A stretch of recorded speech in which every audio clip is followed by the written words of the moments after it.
आईच कशी आहात सर्वजण. ओ माय गॉड, कसा झालाय माझा मेकअप. तर ही आकडा, ओ माय गॉड, लंबे लंबे आहेत माझे आकडे.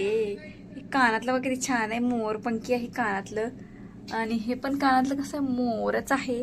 हे नाकातलं तर किती लहानपणी आमच्या स्वस्त भेटायचं, 200 रुपयाला भेटायचं फक्त. आता भेटतंय 700 रुपयाला आणलंय मी नाकातलं. आणि आमच्या लहानपणी 200 रुपयाला भेटते. किती महागाई वाढली, कसं करायचं या लेकरांना, कसं सांभाळायचं एवढ्या महागाईच्या काळात. Oh my God. जाऊ द्या. On the way, by the way, on the way नाही, बाय द वे, सॉरी. तर मी कशी दिसते ती कमेंट, लाईक आणि शेअर करून सांगा. ओके. तर मी काही कमेंट बी करत नाहीत, लाईक बी करत नाही, सबस्क्राईब बी करत नाही. काय झालंय तुमच्या, काय हाताला काय झालंय, तुमचा हात काय बटनावरती दबतय का नाही, दिसतंय का नाही काहीतरी. बाय द वे मी कशी दिसते ते सांगा. बाय द वे आमचे बघा बाळ 2-2 आहेत, झोपलेत आता. तर मला असं सांगायचं की सोनं इतकं महाग का झालं, कसं खरेदी करावं. म्हणून मी काय केलं, नकलीवरच भागवलं. नकलीनेच भागवावं लागतंय सोनं. किती, 1,15,000 तोळा का काहीतरी हाय. असं म्हणल्यावर कसं व्हायचं बरं. असं सोनं बिनं खरेदी करायचं काय. घेऊ पुढं, घेऊ पुढं, घेऊ पुढं. गरीबाच्या जाती काय म्हणतं, घेऊ पुढं. प्रगती झाल्यावर, प्रगती तर झाली आम्हाला, पण सोनं काही घेणं झालं नाही. ही रियालिटी आहे. तर कसं घ्यायचं सोनं मग, कधी घेऊ आता सोनं, असं वाटतंय. आता व्हिडिओ बघणाऱ्यांनो कसं काय आहे ना, रोज मी लई घाणेरडी दिसते. तर आज म्हणलं चला थोडा मेकअप करू, थोडं लुक चेंज करूया. रोज कशी दिसते, पारुशाने दिसते. मला आंघोळ करते तरी पारुशावर दिसते. तेवढा टाइम पण नसतो माझ्याकडं, कारण मी भरपूर काम करते म्हणायचं. भरपूर म्हणजे लय भरपूर काम करते. कपडे शिवते, धुणी भांडी करते, फरशी पुसते, लेकरू बाळ सांभाळते, भाकरी कोरड्यास करते, नवऱ्याला सांभाळते, अजून त्यांना भाकरी कालवण करते, सगळं सांभाळते. परत कस्टमर आले की हँडल पण ते पण करते. परत व्हिडिओ पण हँडल करते, पण व्हिडिओला व्ह्यूज जास्त नाही तर काही करावं असं. तसं तर सत्यानाश झालाय सगळा. लय माझा मोबाईल गम असं फिरत असेल मागं पुढं. तर जाऊ द्या. आज काल मकर संक्रांत होती, आज मकर संक्रांतीचा हळदी कुंकाचा कार्यक्रम आहे.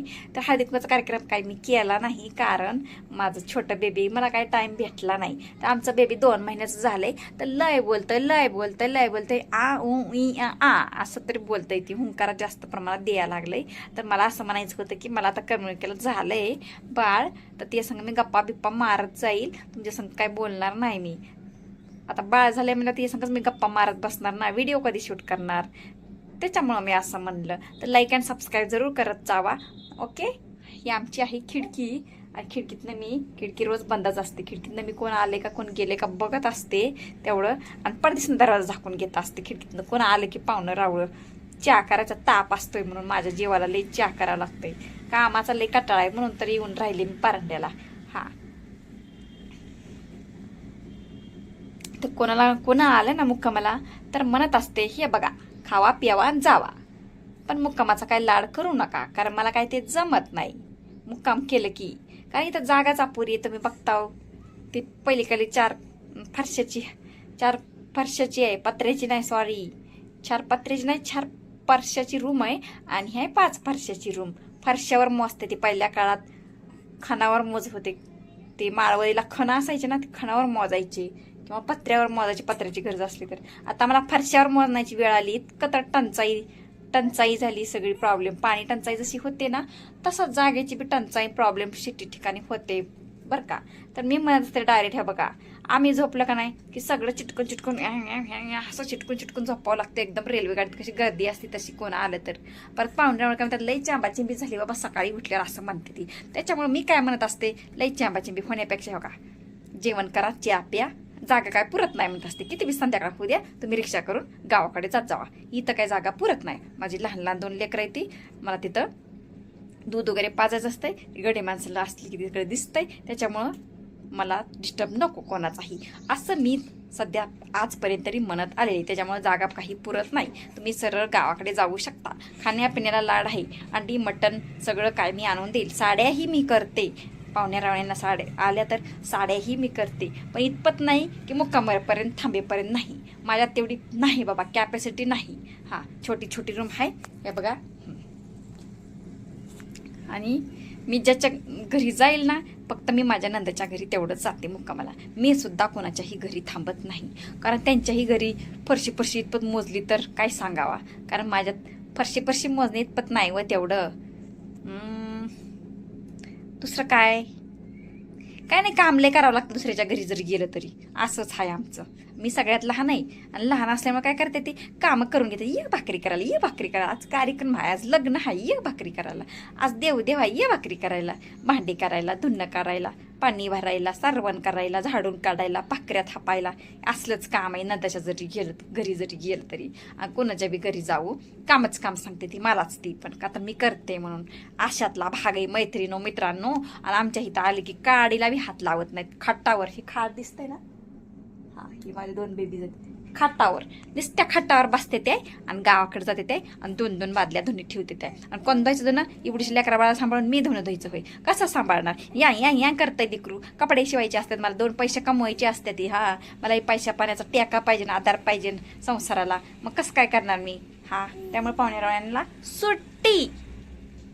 इथं नाही जागा म्हणायचं, सरळ गावाकडे जातात. मग ते राग काही आहे ना, मग त्यांना येतो की राग. मग सगळ्या पाहुण्या रावळ्यात म्हणते ती आम्हाला हाकलून लावलं, मुक्कामाला ठेवून घेतलं नाही असं म्हणते ती. मुक्कामाला त्यांना यायला कुणी सांगितलं होतं का. आमची पोरगी हो करती मध्येच. आज लय मी बोलले बघा तुमच्या संग, त्यामुळे थोडं तरी लाईक आणि सबस्क्राईब करा. सगळं रक्ताचं पाणी केलं मी तुमच्यापर्यंत बाती करण्यासाठी. आटापिटा केला जीवाचा. थेंब रक्त आटलं माझं ह्या मोबाईलवर बोलण्यासाठी, व्हिडिओ बनवण्यासाठी थेंब रक्त आटतंय माझं. तर लाईक आणि सबस्क्राईब तुम्ही करत नाही, त्यामुळे मी लय नाराज होते. तरी 1 दिवसाळ किंवा 2 दिवसाळ किंवा 3 दिवसाळ माझा व्हिडिओ पडतोच. कसा बसा पडतो, कसा बसा शूट करते काम करून. हा ठीक आहे, बाय. माझं कसं असतंय ना, राग आहे ना पण तोंडावर मी 100% बोलत असते. बघा त्रिकालाबाज सत्य शिकली का नाही माझी पोरगी. हा बघा झालं का नाही. हा तोंडावर का बोलते मी. राग काही आहे ना तिथं भांडणं पेटना. मग खरं बोलत असते हे, बाकी काय नाही. तिथं माझी बहीण का असं ना, मग तिला सुद्धा मी खरं बोलत असते, तिच्या लेकरांना सुद्धा खरं बोलत असते. तू असं करती तसं करती ते सगळं खरं आहे. हा तिला राग येतय, मग ती तिनं बंद केलंय आता माझ्या घरी बोलत नाही आता ती माझ्या नवऱ्याला. हा नका का बोला ना, खऱ्याला राग येते असतं. ही मी खरी आहे, तिला कशामुळे राग येते. ती खोटी आहे म्हणायचं. मग बरोबर आहे, तिला मला खोटं बोलायला आवडत नाही. सॉरी. त्याला माझ्या डोक्याला काय झालंय, पोस्टमार्टम झालंय वाटतं. पोस्टमार्टम झालंय त्यामुळे विसरून जाते मी लेकराच्या नादात. सकाळी काय भाजी बनवली ती पण लक्षात राहत नाही. हा लई कडोय म्हणते ती. हा त्याच्यामुळे मी इकडं राहते. लई कडोय. त्यांना सत्य खपत नाही. मी सत्याची आहे, मला सत्यच आवडतं बोलायला. हा तर त्यांना पटत नाही मी बोललेलं, त्याच्यामुळे आमच्यात भांडणं होत्यात कधी बहिणीची माझी सुद्धा. बाकीच्यांची तर लईच अवघड आहे म्हणावं लागेल. हा तर मी सत्य बोलत असते, तोंडावर बोलत असते. राग काय ना तर भांडणं का होईना मग. हा महाभारत का होईना मग, रामायण का होईना मग, असं म्हणतात. मग भांडण लागण्याचं जे घ्यायचं खपून. अरे मी का खपून घेऊ, मी नाही खपून घेणार अजिबात. हा मला ते अजिबात आवडत नाही. ही मेमरी माझी ऐकत नाही, मी तरी काय करू. माझं मस्त तोंड ऐकतंय पण ही डोकंच ऐकत नाही. या डोक्याला किती वेळा सांगू मी. नाही भांडणं होतं तिथं थांब काही बोलू नको. पण काय करावं, बोलतच मन माझं. तर ठीक आहे, लाईक आणि शेअर आणि सबस्क्राईब करत जावा. बघा मी आज सुंदर दिसते का नाही, cutie boy cutie girl. Oh my God, कोण मला 2 लेकराची आहे. हा कधी मी बी छान दिसत असते का नाही बरं का. रोज पारोशान दिसते, गाऊनवर बसलेली असते. चला मला साड्या कटिंग करायच्यात, गप्पा मारायला टाइम नाही आता. Okay bye.